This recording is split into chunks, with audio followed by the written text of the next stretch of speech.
Hello, today I want to walk you through this spec house that I just finished. Just so you guys know, I build spec houses for a living, or partially for a living. Here's the side of the spec house you can see here. This side of the neighbor's property was quite a bit higher than ours, and over there quite a bit lower than ours, so we had to use some retaining walls over here, as you can see, to accommodate this house fitting on this lot. I should have done a more thorough investigative job and maybe planned ahead a little bit better, maybe done a more narrow house, but hindsight's 2020. So this house, the numbers, as I was saying, it is a 1,537 square foot house. It's 4 beds and 2 baths. In my area, this is a large starter home. Okay, obviously this is the garage. I don't paint my garages, and I don't use the nicest trim. I just use kind of it's a way to save a little bit of money. Use a rubber trim piece or item that you can get at Menards. Anyways, so getting back to the numbers. 1,537 square feet. Kind of give you guys an overview here of what this house looks like. But 1,537 square feet, it's 4 bed, it's 2 bath, it's a nice house, it's got spray foam insulation. It has, the master bedroom is over here. The other 3 bedrooms are over here, and then that is the front door.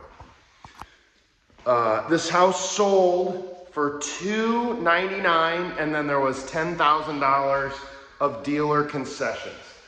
So, or I'm sorry, of builder concessions. So that means that I had to give back $10,000 of the purchase price for help or assistance with the down payment. It sold USDA. There's 1 bedroom, there's 2 bedrooms, there's 3 bedrooms.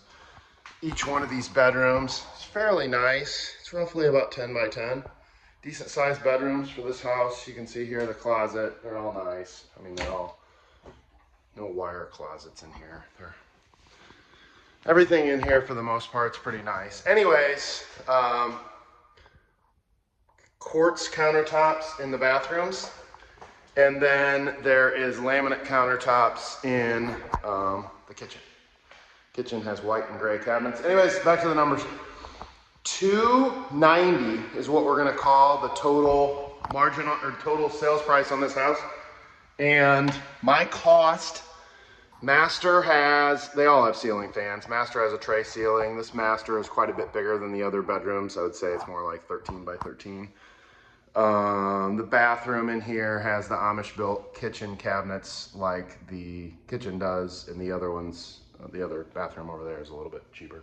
This one has more of a walk-in closet, much bigger, huge for this style house. But anyway, so my total profit on this house, and this is what I'm making these videos for. I enjoy doing spec houses. It keeps me active, it keeps me out of the office for a little bit every day. It gives me some variety. Anyways, this house, my cost on it was $255. So my cost on this house was quite a bit higher than I would have liked it to be, but it was, overall, it was a decent project. Done a little bit better on some others, but I feel like this one's fair.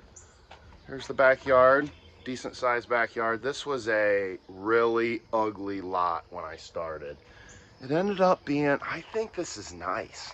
It's about 2 blocks away from a university in town. It is just an overall nice area. We are definitely the nicest house on the block. Okay, so that's one of the downsides. I like to build in the city because I can save money and not have to do a well and a tie into our county sewer, which saves at least probably $15,000. Well, probably saves you even more. Well around here is close to $10,000. And city water, tying into city water is just significantly less than that. So anyways, back to the numbers on this house. They weren't bad, made about $35,000. I feel like that's somewhat fair. I feel like that is, and here's kind of the garage, going into the house from the garage. There's a little pantry over here. I love this. It's just little lockers, place for people to put their shoes down there. And then over here is washer and dryer. With a little area above for storage. Anyways, getting back to the numbers on this house. $255 was the total input or cost. Lot was about 20, the foundation was about 45, and it just goes on from there. I'm gonna do a deep dive analysis of my numbers on a lot of these houses, comparing the last, I've done 6 spec houses here over the course of the last 5 years. And this, I think, is my 10th or 11th house. The cost on these spec houses, those are the ones that I've done more commonly here in the last few years. The cost on these have been going up and up, but overall in general, this one wasn't too terrible. The foundation was a little more than I'd like due to those retaining walls that are out there that I showed you earlier, which I just couldn't avoid on this house. I mean, I could have, but that retaining wall goes all the way down to this end, as you can see here, and it goes all the way on the other end too. But anyways, this property was fun. There wasn't a ton of issues, and overall it was fairly, I feel like fairly profitable. I assign a cost of money on my projects of at least 5%. Now, I should do 10, meaning if I have to stick $250,000 of my own money into this, I kind of assign a cost of money to that, because I could invest that money in CDs or treasuries or stocks or whatever I want to and earn some money on that. And when I take the money out of that investment, I didn't do a loan on this. When I take the money out of that investment and put it into this house, I don't earn anything on it because it's in this house. So I somewhat cost at least a 5 to 10% cost of money to this transaction. And if that's the case, that takes off $10,000 to $20,000. Let's just assume this is a total out of pocket of $200. Average it out to that, because you know, I don't know, it's not exactly that, but I've never like charted out when my money actually goes out to pay for things. But let's just say it's 200. So $10,000 to $20,000 would be a total cost of my money, and then the rest would be profit, or it would be a recouping of my time. I was the general contractor on this, so I did not pay a general contractor. I feel like if I've used general contractors in the past, and I have been charged somewhere between 5 and 20%, usually 5 to 15. Mine are usually closer to 10, but if that's the case, the house sold for, let's just say, 300. 5% of that would be 15. 10% of that would be 30.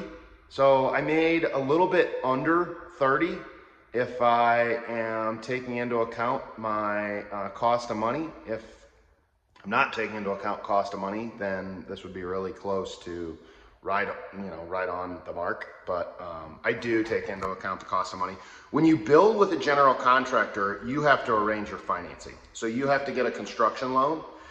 And if that's the case, they're not funding that out of their pocket. They're funding some of the draw money out of their pocket, but that's not $200,000. That might be at any point in time $20,000 to $50,000 while they're waiting for a draw. So overall, this was a good project. I enjoyed it. It was nice. It's not quite as profitable as I would have hoped.